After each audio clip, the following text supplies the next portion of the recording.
안녕하세요. 부모 코칭 노트 유선수입니다. 홈코칭 영어가 사실상 마무리됐지만 평소 질문이 많았던 정체기에 빠진 영어 읽기 극복 팁을 한 번 더 짚어드리고 다음 주제로 넘어가려고 합니다.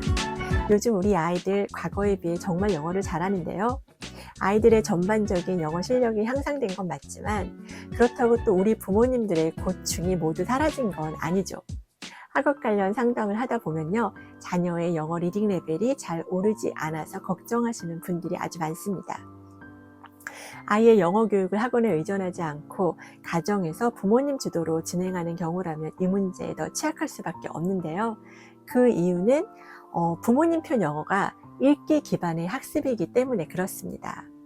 부모님표 영어가 아니더라도 문법과 어휘지의 학습이 주를 이루던 과거와는 달리 요즘은 원서 읽기를 활용하는 층이 아주 많아졌잖아요. 그래서 이 문제가 더 부각되는 것 같습니다. 원서 읽기는 어휘 문법은 물론 표현력과 의사소통 능력을 키우기에 좋고요. 재미와 지식을 동시에 얻는다는 장점이 있죠. 이렇게 장점 많은 원서 읽기 과정에서 아이의 리딩 실력이 꾸준히 늘지 않고 주춤하는 이유는 대체 뭘까요? 읽기에 활용되는 리딩 자료들은요, 요즘 초급, 중급, 고급으로 구분된 것들이 아주 많아서 이용하기에 별 어려움은 없습니다. 이제까지 제가 상담 결과를 종합해 보면 아이들은 주로 중급의 중후반부, 그러니까 리딩 레벨 5에서 6 정도에서부터 영어 읽기에 어려움을 겪기 시작하는 것 같아요. 그렇다고 모든 아이들이 정체기를 겪는 것도 아닙니다. 일부 아이들은 아무 문제 없이 고급 단계까지 레벨업이 잘 된다는 거죠. 순조롭게 레벨업이 되느냐 아니면 기약 없는 정체기를 맞을 것인가, 이게 문제인데요. 무리 없이 레벨업 되는 아이들도 많은데 우리 아이는 대체 뭐가 문제일까요? 그 원인과 해법을 알아보도록 하겠습니다. 먼저 한글 독서 능력이 뒷받침되지 않은 경우를 들 수 있어요. 레벨 5 정도의 한글책을 소화하지 못하는 아이가 레벨 5 이상의 영문 도서를 소화하는 건 애당초 무리입니다. 그래서 제가 늘 외국어 교육에 앞서 모국어 교육이 탄탄하게 이루어져야 한다는 걸 강조하는데요. 학부모님들과 이야기를 나눠보면 의외로 많은 분들이 이 당연한 사실을 놓치거나 개념치 않으시더라고요.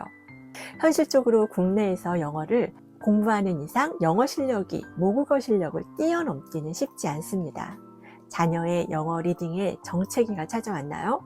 아이의 한글책 읽기 수준과 한글책 읽기에서의 문제점들을 먼저 점검해 보시고 한글책 읽기에 좀 더 많은 주의를 기울이면서 영어책 읽기를 병행하시는 걸 추천드려요. 다음으로는 배경 지식의 부족입니다.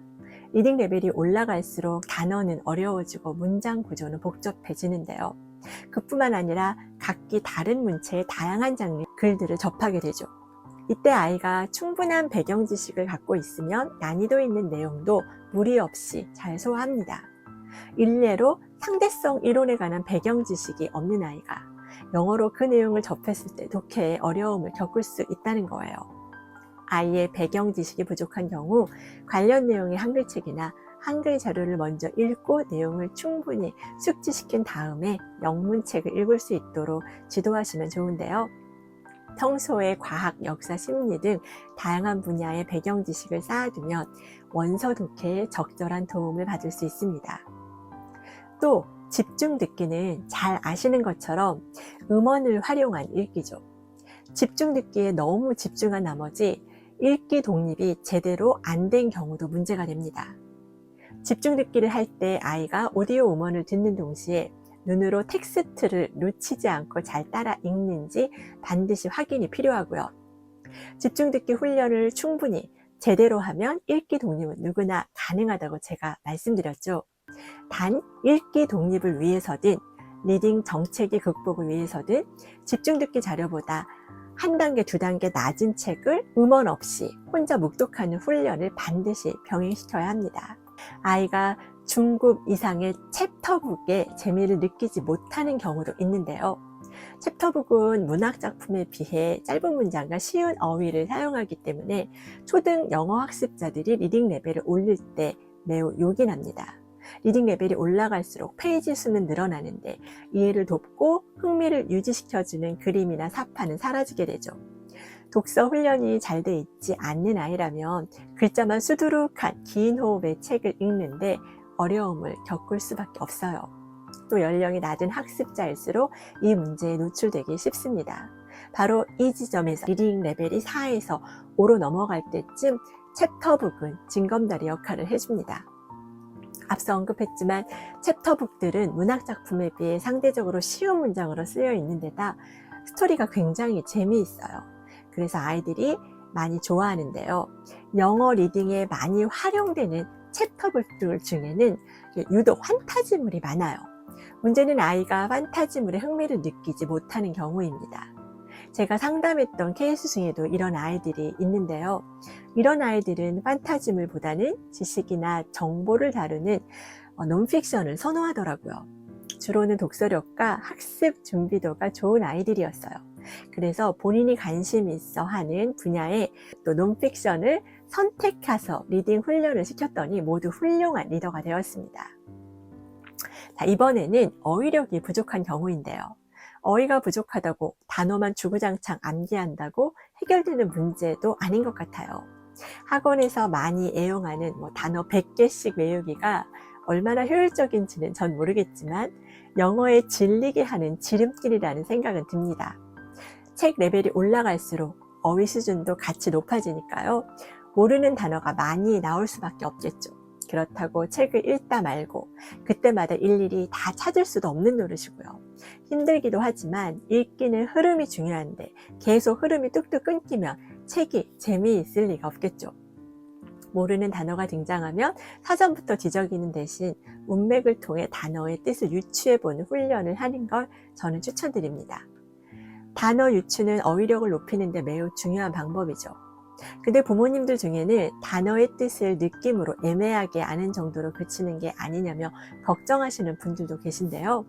이를 보완할 방법이 있어요. 바로 영어로 된 사전 읽기와 영어로 된 어휘 학습서를 보충 교재로 활용하는 것입니다. 영어로 된 사전은 그림 사전부터 상황별 사전까지 매우 다양한데요. 아이의 수준과 요구에 맞게 선택하셔서 평소 틈틈이 사전을 책 읽듯 읽히시면 돼요. 암기시키는 게 아니라 그저 읽게 하는 겁니다. 그래야 지속적으로 할 수 있어요. 단어의 뜻뿐 아니라 단어의 용법, 용리학습이 가능한 사전 읽기는 어휘력은 물론 문법 구조를 익히기에 좋고 또 읽기와 쓰기를 위해서도 좋은 선택이 된다는 거 다시 한번 강조하고 싶습니다. 또 어떤 아이들은 읽고 읽는 내용에 집중하지 못하거나 앞의 내용을 잘 기억하지 못하기도 하는데요. 이런 경우 내용 파악이 제대로 될 리 없고 흥미 유지조차 어렵겠죠. 이런 아이들은 긴 호흡의 책을 읽어내지 못합니다. 의자에 앉아 있는 것조차 힘들어하는 아이들도 있어요. 이런 경우 의자에 앉아 있는 것부터 시작해서 꾸준한 훈련이 필요하고요. 흥미로운 텍스트 선택은 필수입니다. 아이가 어릴수록 부모님이 함께 앉아서 함께 읽는 것도 도움이 되고요. 저학년 이하의 학습자라면 아이가 어디에 포커스를 맞춰 읽어야 할지 부모님이 미리 질문지를 작성해 제시해 줄 수도 있고요. 초등 고학년 이상의 학습자라면 아이가 밑줄을 활용하거나 메모하는 습관을 들일 수 있도록 지도하시면 좋습니다. 책이 영화로 만들어진 것들도 많으니까요. 리딩 전에 영화를 먼저 감상하는 것도 도움이 되고요. 읽기는 글자를 눈으로 구경하는 것과는 분명 구별됩니다. 리딩 컴프레hen션이 중요하죠.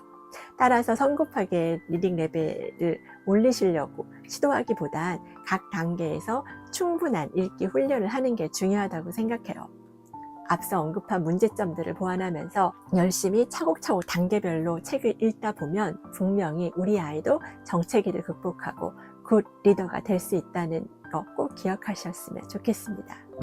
자, 오늘 방송은 여기까지이고요. 좋아요, 구독, 알림 설정 부탁드리면서 저는 다음 시간에 다시 찾아뵙겠습니다. 모두 평안하십시오.